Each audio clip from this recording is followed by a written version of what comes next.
día a fin de denunciar públicamente nuestra repulsa contra esa violencia que hace estragos en muchos hogares. Antes de finalizar, recordemos a la antropóloga Margaret Mead, quien dijo: nunca pongas en duda que un grupo pequeño de personas reflexivas y comprometidas puedan cambiar el mundo. Realmente es lo único que siempre lo ha hecho. Y siguiendo el consenso de esta antropóloga, hagamos un llamamiento a la rebeldía colectiva de la ciudadanía contra esa violencia de género y digamos: no más muerte y dolor, no más celos y control, no más silencio cómplice con el agresor, no más expresiones machistas, no más uso sexista de la imagen de la mujer. No más cerrar los ojos ante la violencia de género, ni un paso atrás. Sí al coraje y decisión de quienes denuncian. Sí a la solidaridad con aquellas que rompen ataduras. Sí a la eficacia de las medidas de protección. Sí a la repulsa pública. Sí a la educación igualitaria de hombres y mujeres. Por una universidad y una Esmeralda libre de violencia hacia las mujeres. Muchas gracias, Irlanda.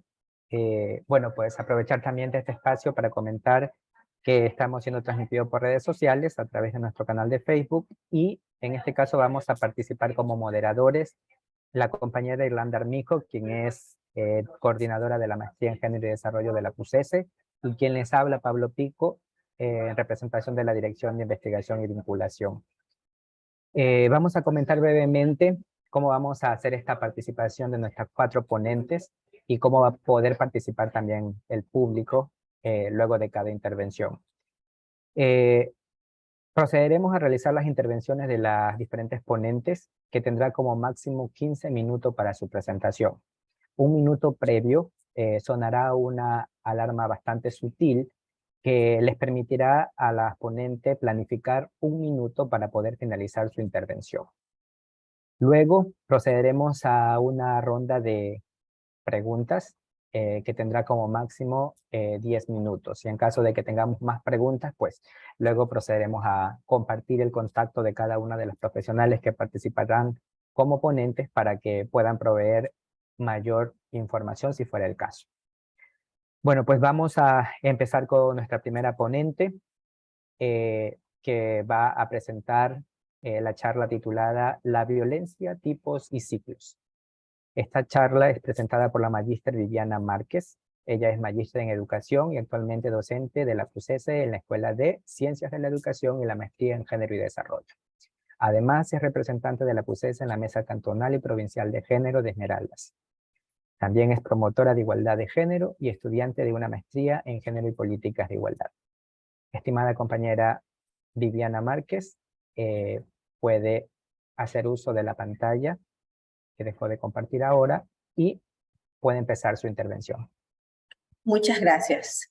Muy buenas tardes al público presente, al público que a través también de la página de Facebook Live en la universidad nos está siguiendo. Es importantísimo encontrarnos, a pesar de que estamos en un ambiente con todas las energías debido al fútbol, debido a todos estos encuentros futbolísticos a nivel mundial. Es importante no dejar pasar esta fecha y conmemorarla, conversarla, reflexionarla, porque las mujeres todavía seguimos siendo víctimas de violencia. Entonces, voy a conversar un poquito acerca de los tipos de violencia, la violencia en sí y a su vez también el ciclo de la violencia. Estoy buscando, denme un segundo la imagen para poder, la presentación para poderles compartir, pero no sé, Pablito, si estoy compartiendo, pero no me sale. Acá está, ya la vi.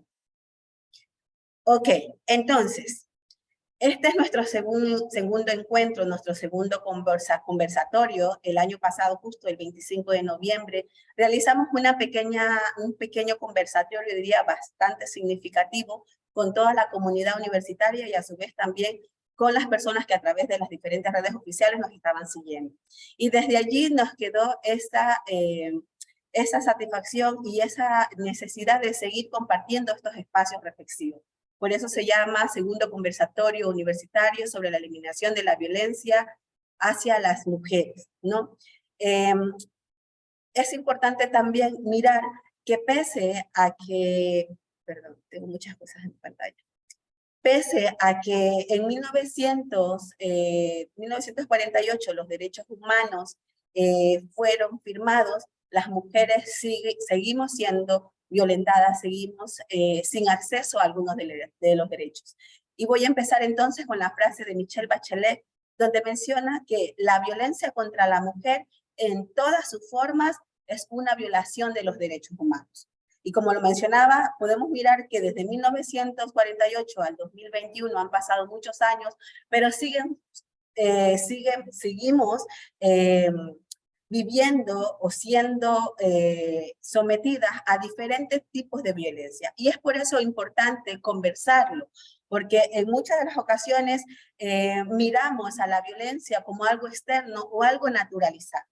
Entonces, toda la información que vamos a compartir el día de hoy va a ser desde la ley, fue tomada desde la Ley para Prevenir y Erradicar la Violencia contra las Mujeres, que se aprobó en el año 2018, en donde se menciona, a diferencia de la violencia común, a la violencia basada en género o violencia hacia la mujer, como cualquier acción o conducta basada en su género que cause muerte o no, daño y o sufrimiento físico, sexual, psicológico, económico o patrimonial, ginecostético a las mujeres tanto en el ámbito privado como en el ámbito público. Entonces podemos ya ir mirando, ir analizando, ir un poco reflexionando acerca que a diferencia de la violencia común, esa violencia general que tenemos que se realiza en nuestra sociedad, la violencia hacia la mujer hacia el género va destinada netamente también a todos estos componentes que nos indican a su vez cuáles serían los tipos de violencia que vamos a analizar. Y la ley nos menciona que hay 7 tipos de violencia. El primero, la violencia física, y todos podemos pensar, no, esa violencia ya la conozco, pero en algunos de los casos esa violencia solamente la conocemos de manera muy reducida y no tenemos esa mirada amplia acerca de la violencia física. Por ende, en el documento nos menciona que la violencia física es todo acto o omisión que produzca o pudiese producir daño o sufrimiento físico, dolor o muerte, así como cualquier otra forma de maltrato o agresión, castigos corporales que afecten la integridad física, provocando o no lesiones, ya sean internas, externas o ambas. Esto como resultado del uso de la fuerza o cualquier objeto que utilice con la intencionalidad de causar daño y de sus consecuencias sin consideración del tiempo que se requiera para su recuperación. Y por eso mencionaba, con esta violencia vivimos continuamente familiarizadas y la podemos observar, la podemos identificar, pero a veces también la minimizamos, ¿no? Solamente te golpeó en el rostro, solamente te empujó, solamente te hizo un pequeño moretón, y por eso es este conversatorio para poder reflexionar acerca de esas violencias. ¿Qué tanto estamos siendo o no víctimas o victimarios, utilizando la violencia como una herramienta para someter a la otra persona, específicamente a la mujer? También tenemos la violencia psicológica, y desde mi mirada, esta es una de las violencias más invisibilizadas, debido a que como es psicológica, la mayor parte del tiempo no se la reconoce o no se le da el valor significativo o no se le da el valor como parte de una de las violencias. Y en el documento también podemos mencionar que la violencia psicológica es cualquier acción o omisión o patrón de conducta dirigido a causar daño emocional, disminuir la autoestima, afectar la honra, provocar descrédito, menospreciar la dignidad personal, perturbar, degradar la integridad cultural, expresiones de identidad juvenil, o controlar la conducta, el comportamiento, las creencias de las decisiones de una mujer, mediante la humillación, intimidación, encierros, aislamientos, tratamientos forzados o cualquier otro acto que afecte la estabilidad psíquica y emocional, ¿sí? Y en muchas de las ocasiones, quizás escuchamos esto, ¿no? Escuchamos no te golpeó, solamente te grita, no te agrede, pero te mantiene no te agrede físicamente y por ende no es violencia, ¿no? Y aquí nos invita a reflexionar que todo este tipo de acciones que vayan a causar un daño a nivel psíquico y también a nivel emocional, donde quizás mi estado mental y emocional esté afectado, es una violencia y estoy siendo víctima de violencia psicológica, ¿no? Entonces es importantísimo que la analicemos de manera general. Quizás por el corto tiempo que tenemos no profundizamos, pero es importante que sigamos leyendo, que busquemos la ley y que sigamos profundizando en ella.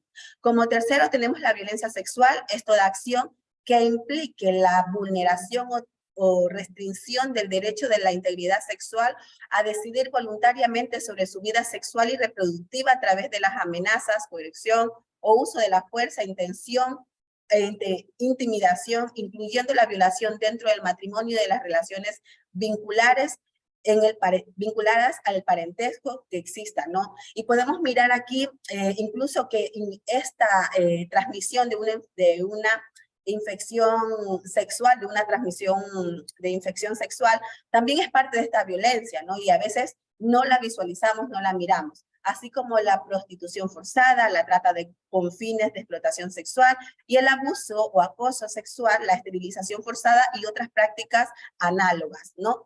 En esta partecita, incluso cuando hemos estado en reuniones o en conversaciones, cuando volví a leer la ley, volví a analizar este documento, nos damos cuenta que a veces incluso las mujeres que están dentro de una relación, dentro de un matrimonio, son forzadas a tener relaciones sexuales porque sus parejas vienen consumiendo algún tipo de sustancia o de alcohol o algo que les obligan a tener relaciones sexuales y escuchamos decir a nuestras amigas, a nuestras colegas o a alguien cercano, en algún momento yo lo he escuchado, no, pero yo no quería, pero tuve que hacerlo por. Entonces tenemos en cuenta que pese a que es mi esposo, no deja de ser una violencia sexual, ¿no? Pese a que es mi conviviente, la persona con la que mantengo la relación, no deja de ser una violencia sexual.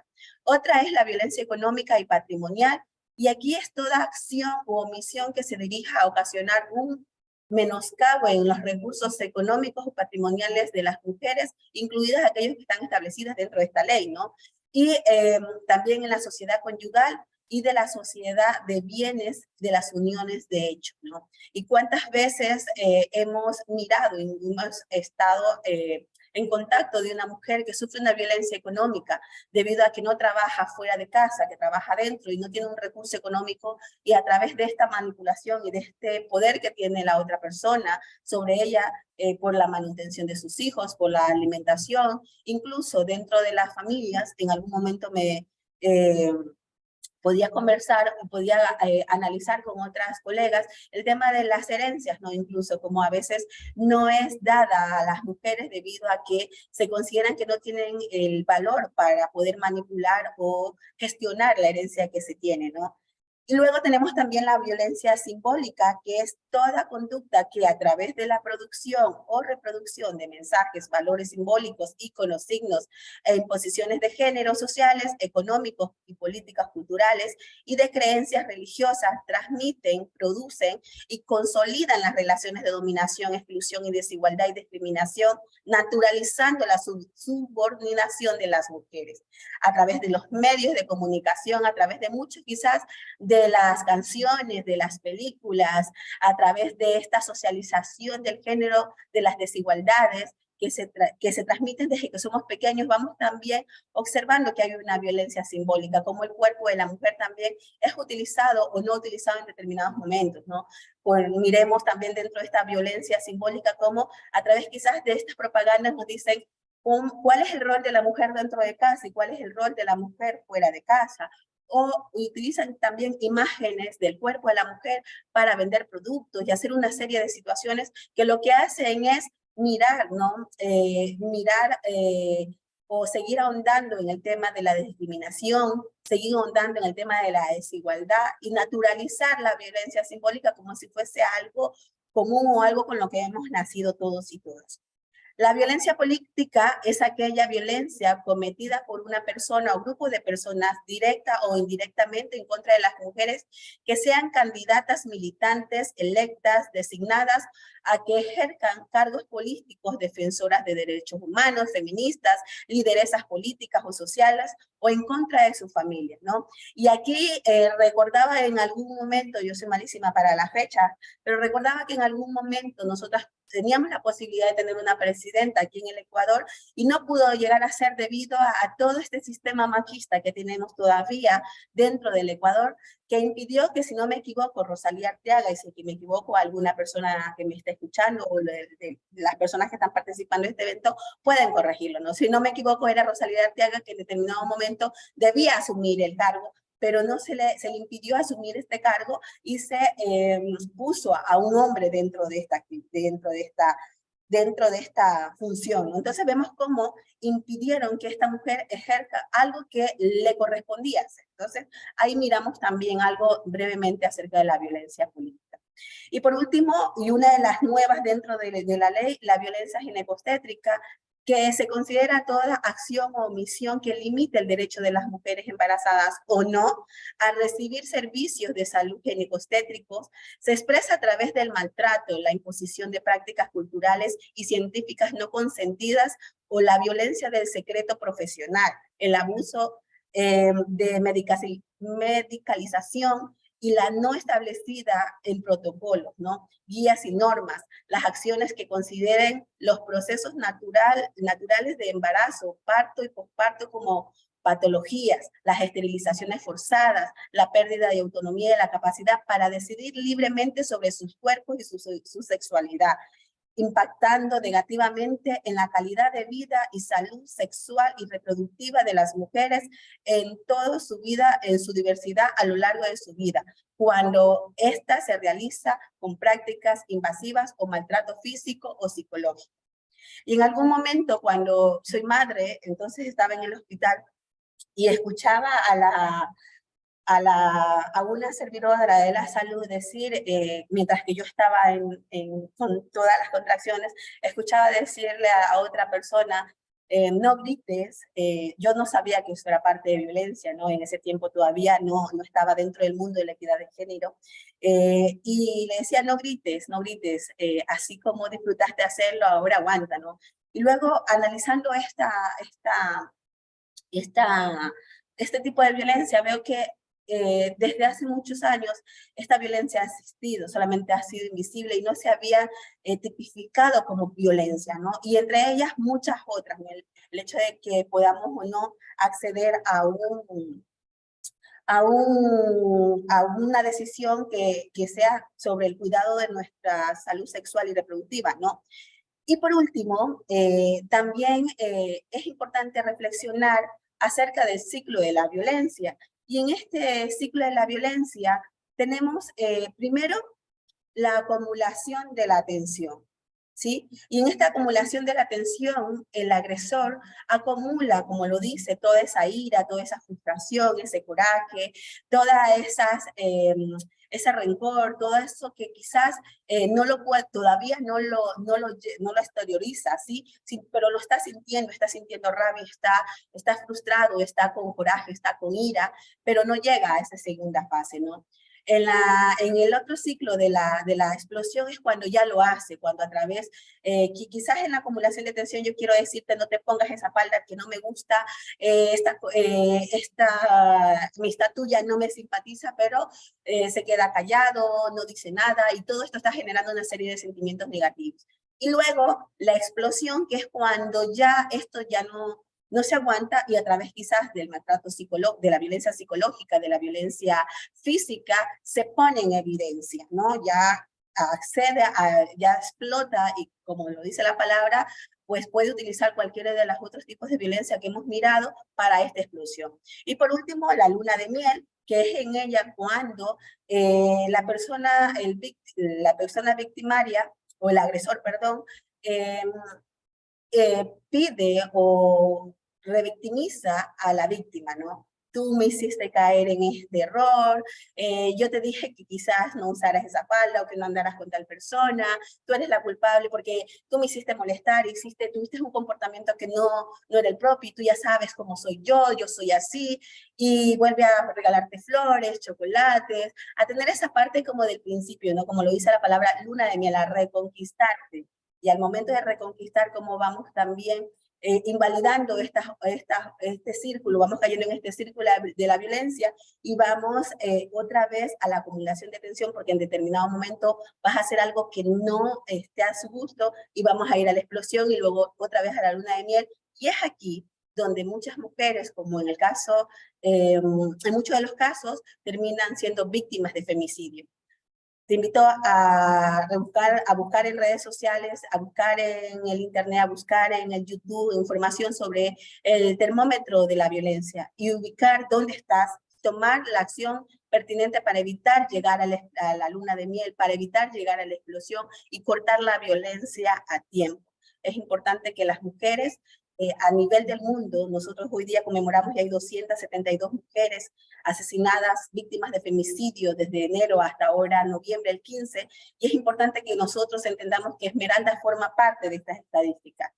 Hay 27 mujeres, y de esas 27 mujeres, si no tomamos en cuenta este ciclo de la violencia, podemos ser cualquiera que no trabaje en el tema de género, en el tema de equidad, que no se eduque desde las familias, desde los hogares, que no conversemos con amigos y con amigos sobre los tipos de la violencia, sobre el ciclo de la violencia y sobre cómo afecta la violencia a nuestras vidas y sobre todo a nosotras las mujeres. Muchísimas gracias. Espero no haber corrido mucho. Muchas gracias, Viviana. Gracias por su presentación que ha titulado La violencia, tipos y ciclos. A continuación vamos a dar paso a la ronda de preguntas de esta charla que ha sido bastante interesante. Y aquella persona que desee intervenir puede levantar dentro del Zoom el icono para intervención y puede realizar la intervención si fuera el caso.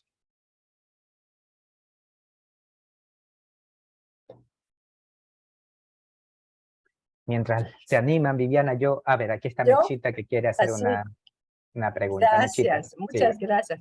Primero, felicitaciones, porque a mí estos temas realmente me interesan, no solamente por el hecho de ser mujer, sino que porque demuestran todas las difíciles condiciones en que las mujeres nos desenvolvemos en todos los ámbitos de la vida. Es increíble.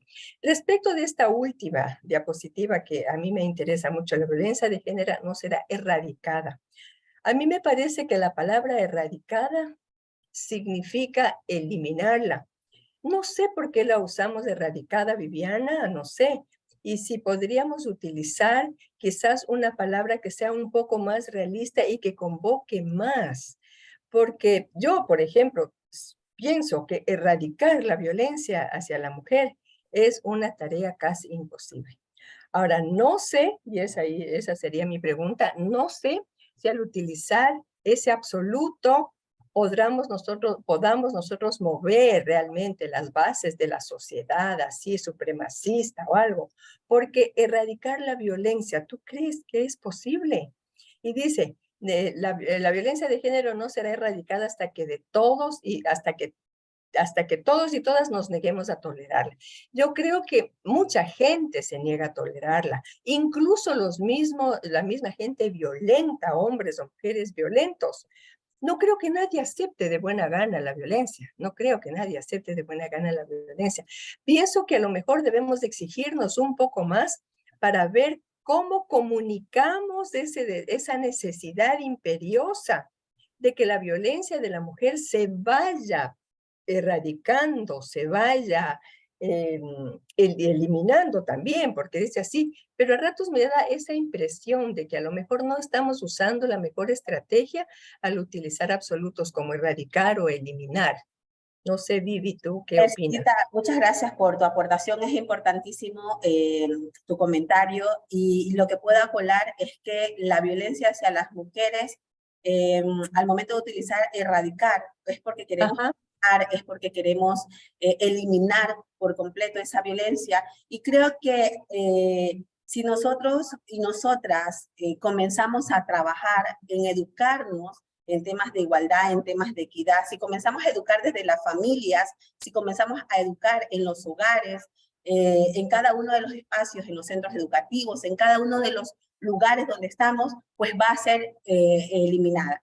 Creo que a medida que ha ido avanzando los años, sí hemos avanzado, porque no es lo mismo abordar la violencia desde el siglo XX, siglo XVIII, que lo que hemos alcanzado en la actualidad.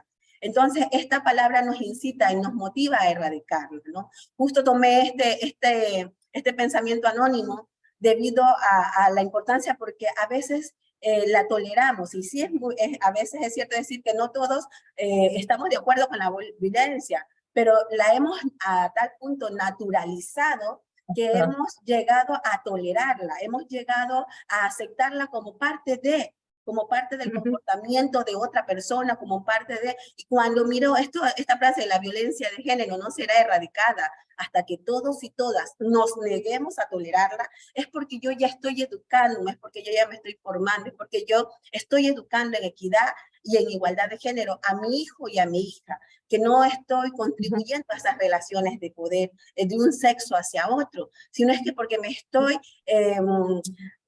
reestructurando, me estoy reconstruyendo para hacer una sociedad menos violenta. Decir que no vamos a alcanzar erradicarla, pues sería decir que no tenemos esperanza para cambiar las sociedades.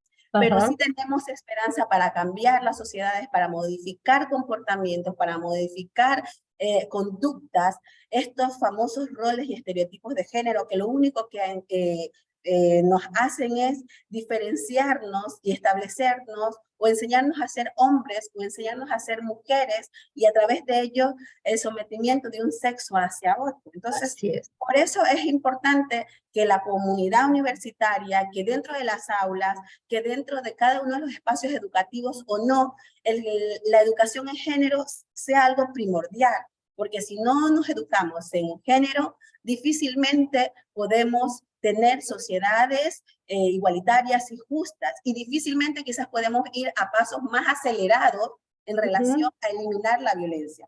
Quizás vamos a ir más lento, pero vamos a ir avanzando. Entonces es muy importante el que podamos mirar en qué postura estoy yo.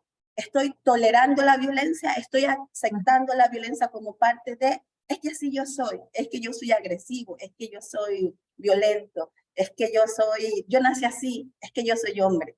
Entonces, o que yo soy mujer y soy así. Entonces, hoy en día, justo en la mañana mencionaba que estoy participando en un conversatorio, un congreso, y allí, el día de ayer me quedaba esa sensación, ¿no? Porque el ponente hizo una excelente exposición acerca de atención en casos, cómo se atiende o cómo los funcionarios públicos atienden el tema de la violencia.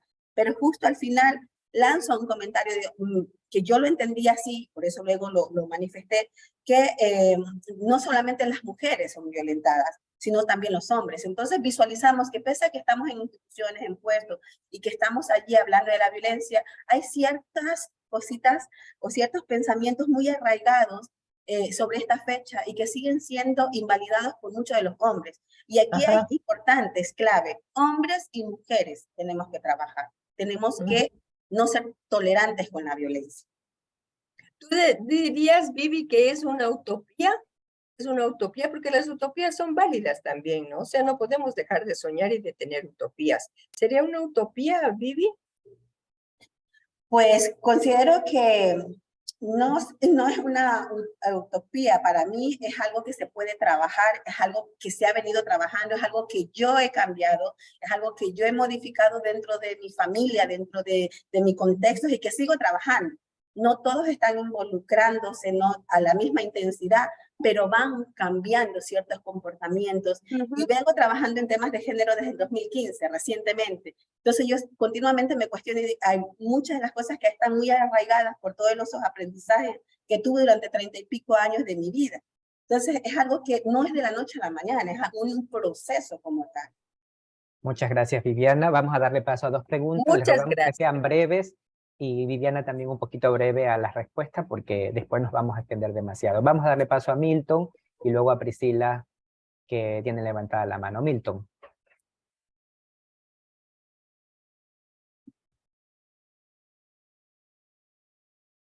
Bueno, no está Milton. Priscila, puede hacer su pregunta. Gracias por permitirme manifestar unas cositas. Primero, felicitar a los compañeros, me parece una exposición muy válida, muy valiosa. Yo creo que la violencia de género es una situación en nuestro Ecuador que está latente, que lo que ha hecho, a pesar de que tenemos leyes importantísimas que han podido, en parte, digámoslo así, poder sancionar los crímenes atroces que se cometen a la mujer por el hecho de serlo, si bien es cierto, debería, ¿no?, a la par de estas leyes, implementarse un sistema que permita hacer un seguimiento a aquellas víctimas, que si bien es cierto, la recuperación no es de la noche a la mañana, sino que es un proceso de bastante tiempo. ¿Qué hacer? ¿Qué aporte se puede dar a través de la academia para que aquellas personas que hayan sido víctimas de violencia reciban la ayuda inmediata y durante ese proceso y posterior, porque como digo, deja secuelas muy graves a aquellas personas que han sido víctimas de este tipo de situaciones atroces? Entonces, invitar a que dialoguemos frente a esos escenarios y poder dar soluciones a esos conflictos que surgen en nuestra sociedad. ¿Qué hacer desde la academia? Por ser como la palabra, como nos da, ¿no? Nosotros somos una academia y desde aquí podemos contribuir a través de investigaciones, ¿sí? A través de investigaciones que permitan evidenciar cuál es la realidad de la población esmeraldeña, para investigar y proponer quizás también acciones, entregar al sistema de protección acciones concretas en las cuales se puedan también trabajar el tema de erradicar o eliminar la violencia. Podemos también a través de la academia hacer espacios formativos, ¿no? Donde el profesorado, el personal docente o el alumnado administrativo y de servicio, la colectividad entera esté al servicio de ellos, ¿no? Y nosotros justo hoy tenemos a la mano este curso de Universidad Segura, Libre de Violencia, pues acceso a todo el estudiantado. Y de ahí también estamos contribuyendo a que esto no solamente se quede a través de algunas materias o que se quede solamente en un pregrado, sino es que vaya de manera transversal. Y también seguirnos educando, porque ese curso no es todo, ¿no? El proceso de equidad de género y de igualdad de género es algo complejo, ¿no? Y que hay que seguir trabajando de manera continua.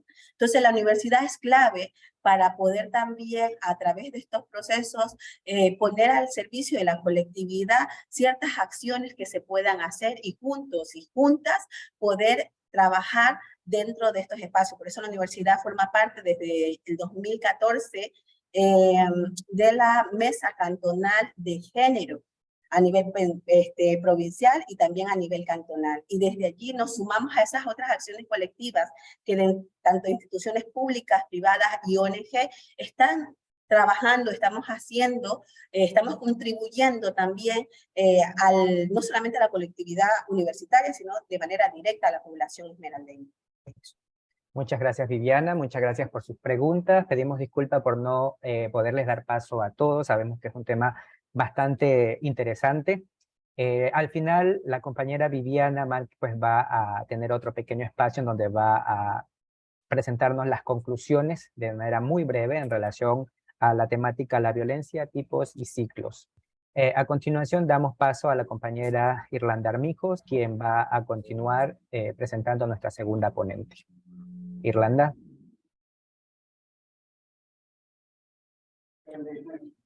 Sí, para continuar con las ponencias, ahora le vamos a dar el paso a Karina Coronel. Ella es docente de la Escuela de Enfermería. Karina Coronel es esmeraldeña.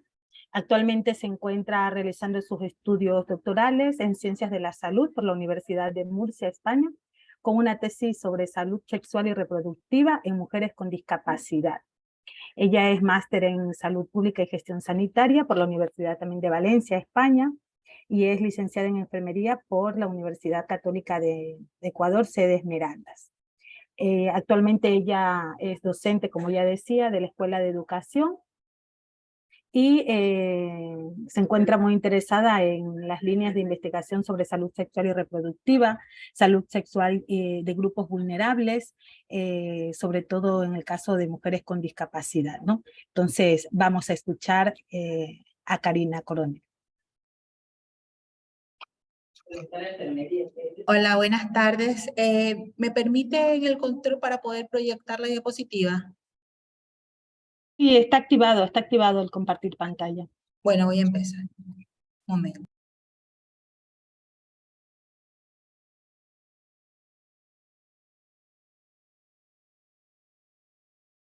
Hola, hola, hola, hola.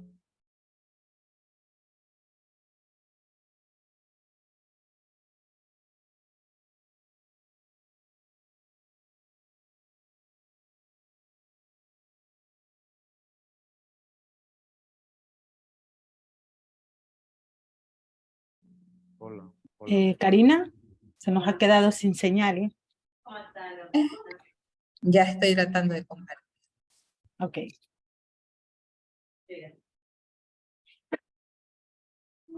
Ana, en los 4 puntitos al final, donde está la opción más, allí seguramente si no lo puede observar, lo verá.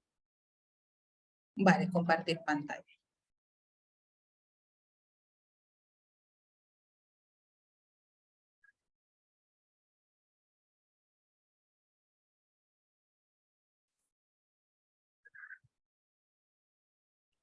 Bueno, gracias Irlanda por la presentación. Quiero saber si se está proyectando. Sí, lo podemos ver. Vale, bueno. Gracias Irlanda por la presentación. Como dijo que soy docente de aquí de la Universidad Católica y soy profesora de la Escuela de Enfermería. Eso quería aclarar. Bueno, lo que yo veo en este momento es, en este espacio, es a compartir lo que he ido encontrando respecto a la bibliografía sobre la salud sexual y reproductiva de mujeres con discapacidad. Entonces yo me he enfocado, lo que quiero compartir ahora es sobre la violencia contra la mujer con discapacidad en Ecuador enfocada a la salud sexual y reproductiva. Entonces, ser mujer y tener una discapacidad, esto conlleva a un tipo particular de discriminación que no va a ser equiparada con las otras. Entonces, porque estas van a tener sus propias manifestaciones y representaciones en lo que es en la esfera social. Hay que tener en cuenta de que se manifiesta desde el plano social, cultural, biológico, político o histórico. Entonces, si conjugamos a todas estas variables, las mujeres con discapacidad tienen experiencias de injusticia, desigualdad e invisibilización particular. Y hay que poner el foco en cada una de estas y yo me voy por la línea de la salud sexual y reproductiva. Me encontré con la encuesta la encuesta nacional sobre relaciones familiares y violencia de género contra la mujer del año 2011, en donde noté de que según por los tipos de violencia que se presentaban, como observamos en esta tabla que les comparto, vemos que las mujeres que tienen una discapacidad, al lado tenemos los que están sin discapacidad, observamos que los porcentajes, ¿sí?, de las mujeres que tienen discapacidad son elevados, más elevados en relaciones a las mujeres que no tienen discapacidad. O sea, las mujeres que tienen una discapacidad son más vulneradas, son más víctimas, ¿sí? Recurrentemente son más víctimas de violencia. Aquí como lo vemos, de la violencia que nos compartió la compañera Viviana, algunos aquí aparecen en esta encuesta, la violencia física, la violencia patrimonial, la violencia sexual y la violencia psicológica. O sea que si hago como una comparación entre cada una de ellas, podría decir que sería como un aumento más en un 5%. ¿Sí? Ahora entonces, bueno, retrocedo a esta diapositiva, regreso. En el 2014, 2017, ya también se hizo otra encuesta nacional sobre relaciones familiares y violencia de género contra la mujer. ¿Sí? Buscando también querer hacer una comparación, lo que encontré en el 2011 y en el 2017, pues me encontré con la novedad que en esta encuesta no se tomó como variable de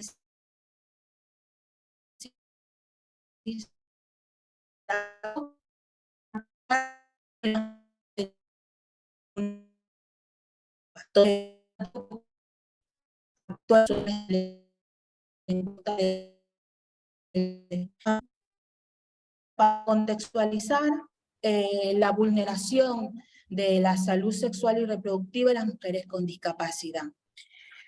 En este momento voy a compartir, ¿sí? Sobre me he encontrado 2 estudios, ¿sí?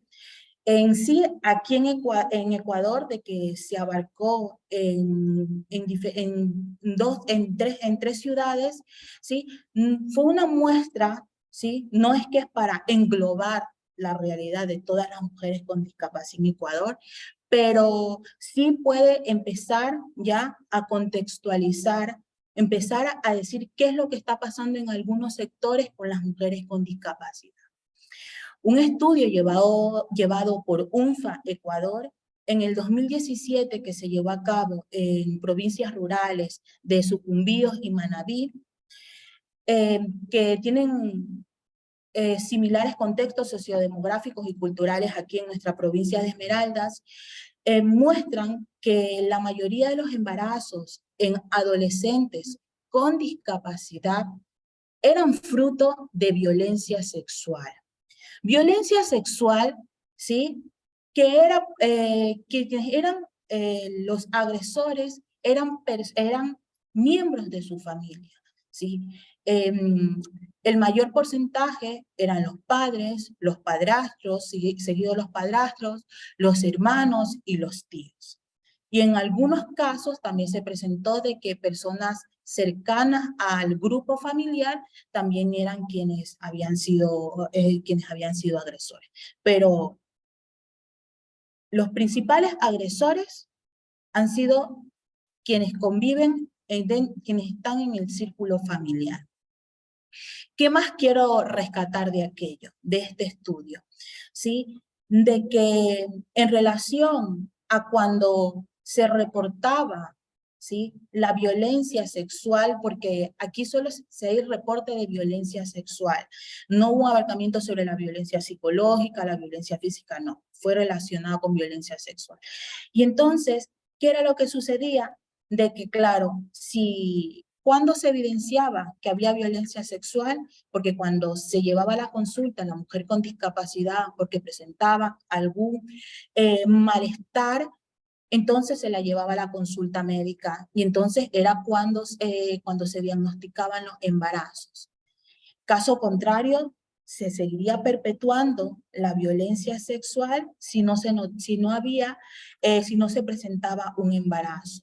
O en otros casos, debido a que las mujeres con discapacidad también son infantilizadas. Y luego se consideraba de que hay algunas actitudes que tienen, ¿sí? Algunos comportamientos, entonces se consideraba de que como se consideran dentro del círculo familiar como están infantilizadas, entonces estas actitudes, estos comportamientos, pues no se los relacionaba como efecto o a causa de una violencia sexual. Y entonces esto llevaba a que los familiares no pudieran darse cuenta de que sus hijas o las cuidadoras, o sea, quienes estaban a cargo, ¿sí? Pudieran darse cuenta de esta violencia sexual. Les quiero compartir sobre otro estudio que se dio en el año 2019, que también fue liderado por UNFA Ecuador, en donde se abarca la violencia basada en género enfocado en el incesto. Esta vez sí se llevó a cabo en zonas rurales, aquí en la provincia de Esmeraldas, si no recuerdo también en Pichincha y Manabí, si no recuerdo ahora que está Ruth, a ver si me lo recuerda, pero sí se dio aquí en Esmeraldas, en partes rurales de Esmeraldas. ¿Qué era lo que sucedía? ¿Sí? De que tantos niñas, adolescentes, mujeres con discapacidad habían sido, ¿sí? Víctimas de violencia sexual por familiares, ¿sí? Por sus hermanos, por sus tíos, por sus primos, ¿Y qué es lo que pasaba entonces en estos casos? Tanto para hacer un abarcamiento con la parte de que cuando se iban a la parte legal, en el estudio que recopiló la información del año 2017 y el 2019, sucedía de que en quienes se atrevían a, ¿sí?, a denunciar estos casos de violencia sexual, se enfrentaban con algunas barreras. La primera barrera era con que el creer a la mujer con discapacidad, y más que todo más se agrava cuando es una mujer con discapacidad, si es una mujer con discapacidad cognitiva, más se agrava ahí la situación, ¿sí? Por el de creerle, el de tomar en cuenta su opinión, ¿sí? El de tomar en cuenta lo que expresa. Entonces, el momento de ir a la parte a la parte judicial, entonces para hacer la denuncia, ¿qué era lo que pasaba? Cuando se realizaba la denuncia, se encontraban con la barrera de que no tenían intérpretes o en tal caso no habían personas de la parte judicial, de la parte judicial, que tengan la capacitación o que esté formado, ¿sí?, para atender mujeres con discapacidad que hayan sido víctimas de violencia sexual o víctimas de cualquier violencia, enfocándome ahorita sobre mujeres con discapacidad cognitiva. Sí. Entonces, si tienes un personal a nivel judicial que no está formado en aquello, entonces más se limitaba, más tenían barrera para poder, ¿sí?, poder denunciar aquel hecho. Segundo, de que también en las experiencias que contaban en estos estudios, eran de que cómo se estaba seguro de que lo que la mujer con discapacidad cognitiva estaba informando, si no era víctima, por si acaso era capaz de que se consideraba de que era capaz, lo que informaba era parte de su imaginación, si esta persona a veces no sabe qué día es hoy, entonces ¿cómo puede ser de que pueda identificar un agresor o que también crea de que ha habido una violencia sexual? Entonces, esta también es otra barrera. Y también si aumenta más la probabilidad de ser víctima de violencia sexual, hablando obviamente con las mujeres con discapacidad, de que si viven en zonas rurales, en algunos casos, según las experiencias que se presentaron en este estudio, era de que debido a la dependencia económica, ¿sí?, algunas no denunciaban tales hechos, o en casos que se atrevían a denunciarlos, los agresores, ¿sí?, se ponían en contacto para poder, ¿sí?, llegar a un acuerdo en relación a una bonificación para evitar que se lleve a cabo el proceso de las denuncias. ¿Qué otra cosa también podemos rescatar de aquí, de estos dos estudios que les estoy compartiendo? ¿Sí? Que el cuidado, ¿sí?, de las mujeres con discapacidad, en su mayoría está a cargo de lo que son de otras mujeres, ¿sí?, de sus tías, de sus madres, de sus hermanas. Y entonces, si el agresor convive en mi hogar, ¿sí?, si el agresor convive en ese hogar y este agresor es la fuente de ingresos de dinero, entonces también a veces quienes eran las cuidadoras también se silenciaban ante tales hechos, ¿sí? Eso es lo que quería compartir respecto a la contextualización sobre la vulneración de la salud sexual y reproductiva de las mujeres con discapacidad aquí en Ecuador. Ahora, con lo que he ido abordando, ¿sí? Entonces, el cuerpo que se va construyendo de las mujeres con discapacidad. Nos damos cuenta, como en la primera diapositiva, que las mujeres con discapacidad son víctimas de cualquier tipo de violencia, ¿sí? Y que tiene su origen multifactorial, y entre ellos lo estamos viendo que hay la vulneración de los derechos de salud sexual y reproductiva. Entonces, estos cuerpos de las mujeres con discapacidad portan el lenguaje de la vulneración. Mujeres que son expropiadas de su cuerpo, ¿sí? Que pierden su autonomía corporal, Entonces, esto también vemos que están siendo víctimas de dominación. A esta dominación se la llama biopoder. El poder que se ejerce a través de un cuerpo, ¿sí? Mediante el discurso, la práctica o las normas que vienen a limitar la capacidad de la mujer con discapacidad. Entonces, esto va a acrecentar o va a seguir aumentando las desigualdades e injusticias sociales en que van a estar envueltas las mujeres con discapacidad. Entonces yo de lo que he recopilado, de lo que les he compartido, entonces he dicho, bueno, entonces con esto que he recopilado, ¿qué puedo decir respecto al cuerpo de las mujeres con discapacidad con lo que he revisado con la bibliografía?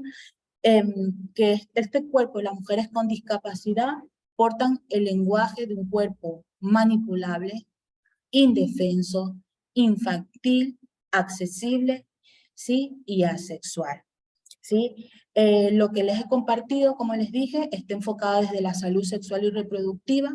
Son estudios recientes que he encontrado respecto a lo que se está abordando sobre la salud sexual y reproductiva, también la misma violencia de género en las mujeres con discapacidad. Este ha sido mi abordaje. Si tienen alguna pregunta respecto a la temática, con gusto responderé. Ok, muchas gracias Karina por tu intervención. Como Karina lo ha mencionado, ahora se abre el espacio para las preguntas que el público pueda plantear. Les escuchamos.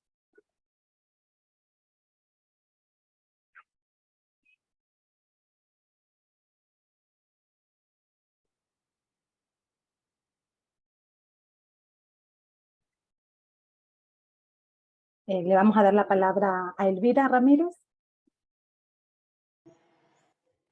Buenas tardes con todos.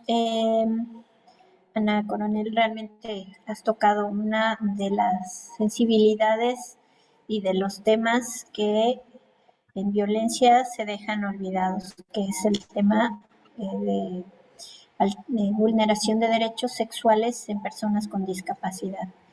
En esta coyuntura, yo quisiera saber, dado que también es tu línea de investigación, ¿cuáles son las estadísticas aquí en Esmeraldas? Porque uno de los datos y una de las falencias en realidad tiene que ver con eso, en el sentido de saber cuáles son la información, cómo está este levantamiento de información en la provincia.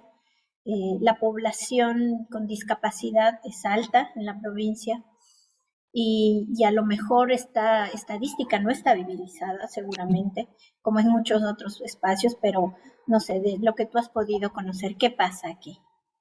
Vale, gracias Rosa por la pregunta. Te comento que las estadísticas en relación a violencia de las mujeres con discapacidad no hay plasmado. Lo que hay es un estudio de tipo cualitativo, el que se hizo en el año 2017, ¿sí?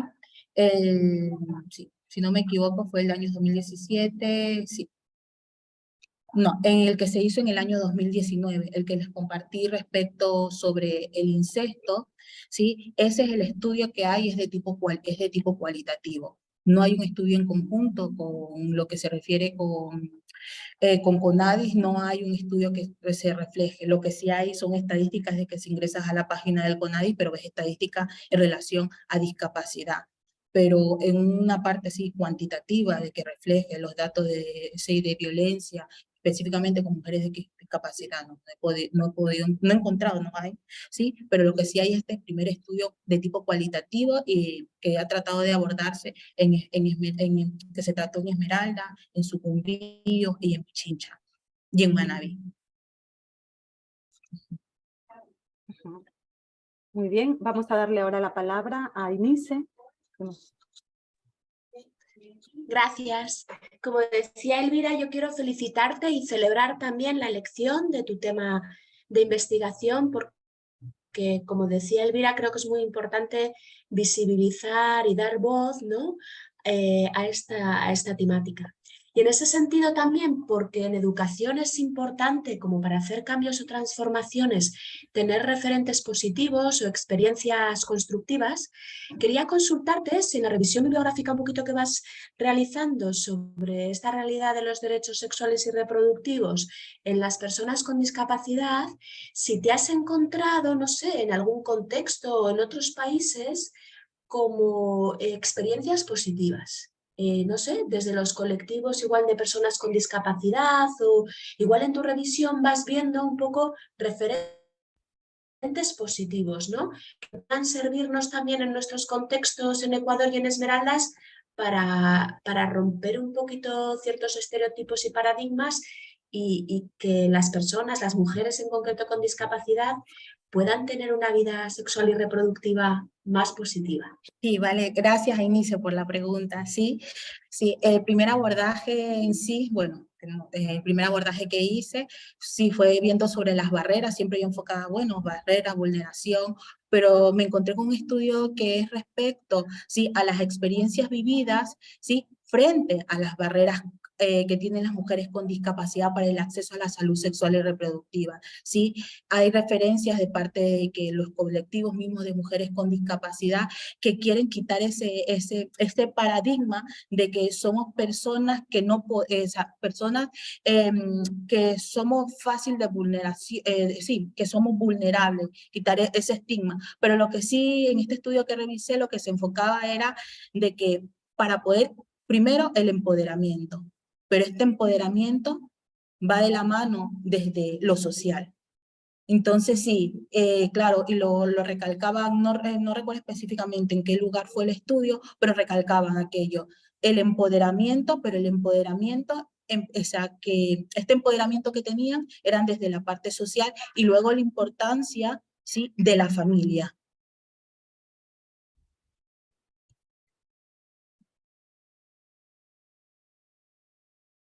Bueno, muchas gracias por la participación también de las compañeras que han hecho su intervención en la ronda de preguntas. Agradecemos también a Karina y ahora le damos la palabra a Pablo. Gracias, Irlanda. Bueno, pues ya hemos escuchado a dos profesionales desde la perspectiva de la educación y desde la perspectiva de la salud. Ahora vamos a continuar con otra de las profesionales invitadas a este evento, quien nos va a dar la charla titulada Rutas de Atención frente a la Violencia. Ella es la magíster Ruth Quiñones, quien es máster universitario en Dirección y Administración de Empresas en la UNID. Actualmente trabaja en el Fondo de Población para las Naciones Unidas, UNFPA. Le damos la bienvenida a Ruth, quien puede utilizar los controles para compartir un recurso si así lo considera. Gracias, Pablo. Gracias a todas las Bienvenida. A este webinar. Solo confírmeme que me escuchan. Confirmado. Muchas gracias. Este es un día realmente de varias acciones a propósito de este día de la eliminación de la violencia contra las mujeres. Si ven mi presentación, ¿verdad?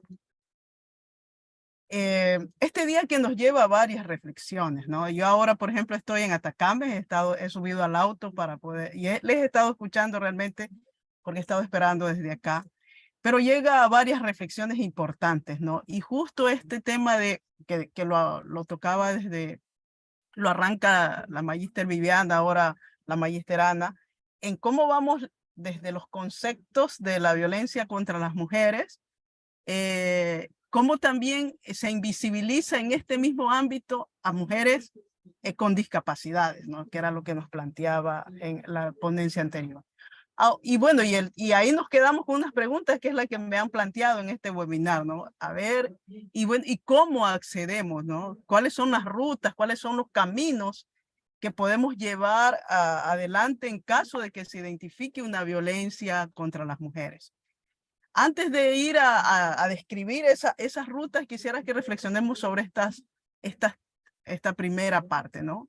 Esta violencia basada en género. Y a veces muchas personas me dicen, a ver, Ruth, es violencia contra las mujeres, es un día contra las mujeres, es un día contra la violencia contra las mujeres, pero seguimos hablando de violencia basada en el género.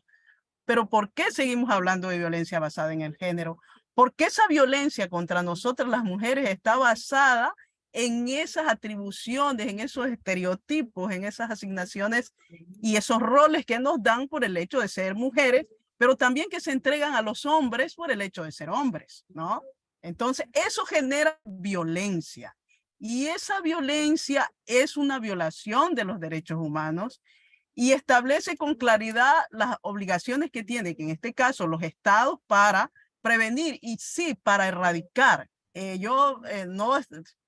Me ponía a pensar ahora que se decía el tema de la erradicación que se preguntaba en la primera ponencia o que reflexionábamos a partir de esta palabra. Y quizás en la época de la esclavitud nuestros ancestros veían como una utopía hablar de erradicar la esclavitud. Y hasta ahora tenemos que seguir viviendo expresiones, actitudes que marcan la erradicación. Entonces, para poder hacer de esto una meta concreta, que no se quede en veremos, vamos a bajar los índices, las propias organizaciones plantearon, hay que hablar de erradicar, ¿ya? Y claro, y por supuesto esta violación también el Estado debe sancionar estos actos, debe reparar a las víctimas, a las sobrevivientes, estamos hablando ahora, y lo que hace a responsable en caso de que no se cumpla. Esto también hay que dejarlo así súper claro porque el Estado ecuatoriano es el que debe garantizarnos este acceso, debe garantizarnos el prevenir, debe garantizarnos el reparar. Entonces, esta violencia basada en género es esto, están violándose mis derechos humanos y eso es importante tenerlo así de claro. El otro gran problema o la otra cosa con la violencia basada en género es un problema de salud pública. Recuerden que antes se mencionaba como que esto fuera un problema de las 4 casas, ¿no? Violencia intrafamiliar, se quedaba allí, pero en realidad es un problema de la salud pública. Afecta esta salud física, psíquica, esta salud sexual y reproductiva, y también es causa de mortalidad, es causa de muerte. Viviana nos refería al tema de los cantidad de casos que los grupos de mujeres hoy, 2022, nos dicen que ha sido el año más violento. Tenemos en Esmeraldas 227 mujeres consideradas como femicidios. En el Ecuador ya vamos 272 a la fecha y desde que se tipificó el delito vamos más de 2000 casos. Entonces es tremendo, ¿no? Entonces es un caso de salud pública. Y lo otro, claro, si hay mucha violencia basada en género, y a propósito hoy tenemos un día para considerar y poner y alzar la voz, es una barrera al desarrollo humano y también al económico y social, ¿no? Entonces, creo que esto podría ser la base para decir, bueno, esta es la situación sobre la cual se está viviendo esta violencia. Esta violencia que tiene impactos y consecuencias. Por ejemplo, si tengo una salud física, sexual, voy a tener daño físico, va a afectar mi sistema nervioso, el aparato digestivo, el sistema muscular, el aparato reproductor, se va a ver afectado. Miren, se va a ver afectado y va a haber un gran impacto en infecciones de transmisión sexual. Porque cuando una mujer está siendo víctima de violencia basada en género, o una persona, para las personas que a veces dicen, porque solo hablamos de mujeres, puede verse en altísimo riesgo de ser infectada con una infección de transmisión sexual como el VIH. Otra consecuencia es estos embarazos no deseados, ¿no? Y de hecho llegar a un aborto inseguro. En la parte psicológica el impacto es alto, ¿no? Depresión, hay temor, hay tema de sentirse uno culpable, hay ansiedad, hay todo el trastorno de estrés postraumático y hay este trastorno que podría llevar a temas de consumo que lo causa drogas, alcohol. Y estas tendencias también a suicidarse, ¿no? ¿Cuántos casos hemos escuchado? Y de paso el tratamiento comunicacional que se hace a madre, asesinó a sus hijos. Y entonces, ¿cuántas consecuencias se descuidaron? ¿Cuántas situaciones vivió tal vez esa mujer de violencia para ella que termina no viendo salidas, ¿no? Y el otro gran impacto y consecuencia que tiene la violencia contra las mujeres basada en el género es culpabilizar a la víctima. es tan común que hasta ahora tengo una persona que me pregunta y me dice, pero ¿por qué en el caso de María Belén, por qué ella fue? ¿Por qué no se quedó? María Belén es la víctima, la abogada Bernal. Es la víctima. Es decir, ¿por qué tengo que seguir preguntando por qué? ¿Por qué? Ahorita está muerta y ahí hay una serie de factores que incidieron. Entonces, socialmente seguimos culpabilizando a la víctima, estigmatizamos a la víctima, rechazamos a la víctima. A nivel comunitario le damos mucho aislamiento. A nivel familiar, te casaste, tú quisiste, ese es tu esposo, sigue para allá. Y lo otro es todo el tema de las comunidades LGBTI y las dificultades que ellos tienen para probar que la violencia sexual no fue consentida. No se cree que una persona que tiene una orientación sexual diferente a la aceptada socialmente, pues lo que hace es tener como aquí un sello que le diga, busco tener relaciones sexuales. Entonces, frente a eso, sí ha habido algunas respuestas del Estado.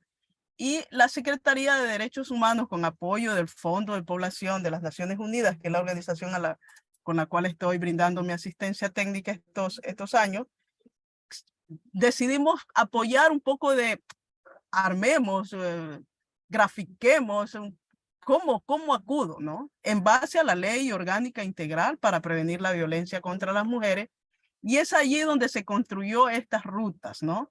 Posiblemente ustedes la mirada que tengan en la imagen no es la mejor porque en realidad ese es un texto así, pero la ruta, la ley prevé dos ámbitos, ¿no? Un ámbito es en el ámbito de lo que es las medidas administrativas de protección inmediata, que se conocen como MAPIs. Y allí toda persona, es decir, toda persona o que ubique una situación de violencia basada en el género, porque a veces dicen que yo como hombre no puedo ir. Claro que puedes ir. Si por razones de género estás siendo violentado, puedes acudir a las siguientes instancias que están aquí. Es decir, puedes acudir en este punto 1, yo luego puedo compartir esto también está ubicado en el internet. Voy a mi opción 1, ¿no? Puedo acudir juntas cantonales de protección de derechos, ¿ya? Y ahí es importante para las personas que estamos en este ámbito, para estudiantes universitarios, identificar, bueno, ¿dónde están las juntas? ¿Cuál es la dirección en la que se encuentra, por ejemplo, la Junta Cantonal de Esmeraldas? Y esta es una pregunta para los y las participantes. Entonces, acudir a las juntas cantonales. El otro sitio es las tenencias políticas a las zonas rurales. Y el otro lugar son las comisarías nacionales y las intendencias, que también un poco habría que pensar. Entonces, si estás viviendo algún tipo de violencia, puedes acudir. No necesitas una denuncia escrita. Este es el primer paso. Es decir, tienes que ir y decir, estoy siendo víctima de violencia. Y el paso 2 es solicitar las medidas administrativas de manera verbal. Si quieres, lo puedes llevar escrito, pero de manera verbal. Tienes una opción 2 que también puedes solicitar activación de un botón, acompañamiento del reintegro al domicilio. Puedes pedir en esta opción 2. Pero el paso 3 es, y ahí es donde mucha gente dice, pero ¿por qué la autoridad competente, es decir, la junta, la tendencia o la comisaría, deben emitirte medidas administrativas de protección inmediata? Es decir, ellos no valoran si lo que tú estás informando es verdad o es mentira. El teniente, el de la junta y el comisario deben emitirte medidas administrativas que están en la línea de lo que ustedes ven en esta parte de aquí del gráfico, en la roja. ¿Ya? Pueden ser una boleta de auxilio, una orden de restricción del agresor, la restitución de la víctima al domicilio. Nunca la sacada de la víctima del domicilio. Es restituirle a ella al domicilio. Y no necesita abogado, que es una cosa así súper clara que hay que tener, que la tienen aquí en esta parte amarilla. No necesitas abogado. Y entonces, luego de que ya te emiten esas medidas administrativas, la Junta Cantonal te otorga esas medidas, son ellos, es decir, el teniente, la Junta y la comisaría, ellos llevan esas medidas ante la autoridad competente y lo tienen que hacer en 24 horas. ¿ya? Lo otro es que la persona que pone la denuncia no necesita llevar o notificar a la persona y decirle, usted, aquí te traigo la medida. No, porque la expones. Entonces, hay para eso las responsabilidades que tiene la policía en este caso, de las zonas rurales o del cantón. Una vez que te otorgan las medidas, el teniente, el comisario o la junta deben llevar ante la autoridad competente, es decir, ante un juez, las medidas que te han entregado. Y es ese juez donde está el paso 5, esta autoridad administrativa es la que va a abocar conocimiento y decidirá si acepta todas esas medidas o las rechaza o las modifica, ¿ya? Esto puede ser, y es importante apoyarse con el apoyo que puede dar la Defensoría del Pueblo, no la Defensoría Pública. Normalmente, ¿qué es lo que está pasando? Que se cree que al ir a una comisaría y pedir una medida administrativa necesitas probar la violencia. Se prueba la violencia en el siguiente ámbito. Porque estas medidas administrativas nacen en la ley orgánica para prevenir y erradicar la violencia contra las mujeres, nace como una medida preventiva, es algo previo, es decir, ya el teniente, ya el comisario aboca conocimiento y le ponen conocimiento de la autoridad para que ellos procedan después, ¿ya? Pero no le dejas en la veremos después. Y el tema es que de acuerdo a los datos que hemos tenido en algunas de nuestra accionar en el Fondo de Población, es que muchas veces no le emitimos la medida y después tenemos a una víctima de una agresión física grave o de un femicidio, ¿ya? Porque esa autoridad competente no tomó las medidas para proteger, porque este primer paso de la ruta es medidas administrativas inmediatas, por eso tienen el nombre. El otro sí es ya una vez que entras al sistema judicial. Entraste al sistema judicial y al entrar al sistema judicial, igual, pide auxilio, es el punto 1. ¿Dónde puedes pedir auxilio? Al ECU 911, al 1-800 delito, a la red de salud pública, y ahí entran todas las unidades de salud, donde por una agresión que me sangro, que fue una violación, acudo a esa unidad de salud. Y también lo puedo hacer en los centros de protección integral que tiene la Secretaría de Derechos Humanos. Y ahí también les lanzo un poquito la pregunta a los participantes. ¿Dónde están los centros de atención integral que tiene la Secretaría de Derechos Humanos en Esmeraldas? ¿Hay uno? ¿Cuántos hay?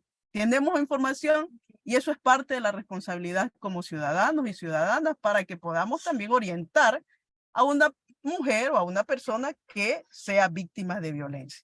En cualquiera de estos lugares que les acabo de mencionar, la persona pide protección. Ese es el paso 2.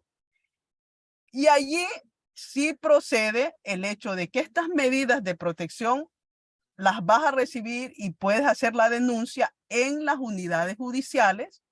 Allí en la fiscalía, si es un caso de una violencia, de un delito que pase los 3 días de gravedad, puedo ir a la junta cantonal, puedo ir también a las tenencias y puedo ir a las comisarías. Miren, allí voy y pido medidas de protección.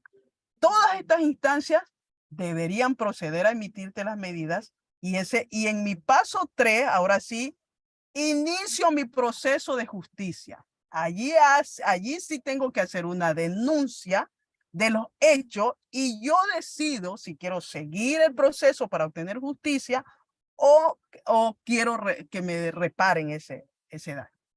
Esas 2 unidades que siguen este proceso son las unidades judiciales y la Fiscalía General del Estado.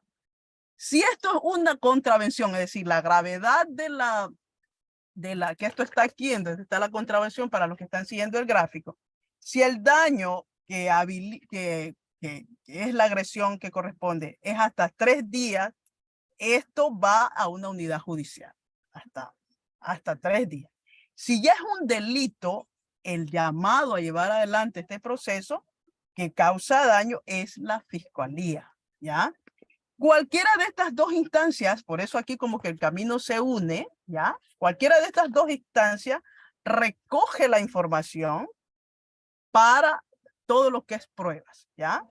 Y luego se desarrolla lo que se conoce el juicio. Hay un juicio donde se van a unir todas las pruebas de cargo, de descargo. Si no tiene un abogado allí, sí, la Defensoría Pública le va a poner un abogado. Y después viene la etapa de juicio. Dentro del juicio van a haber una sentencia que determine si hay un castigo o si hay una liberación de la persona que ha sido denunciada como agresor. Y luego de que ya en el caso de que sea pues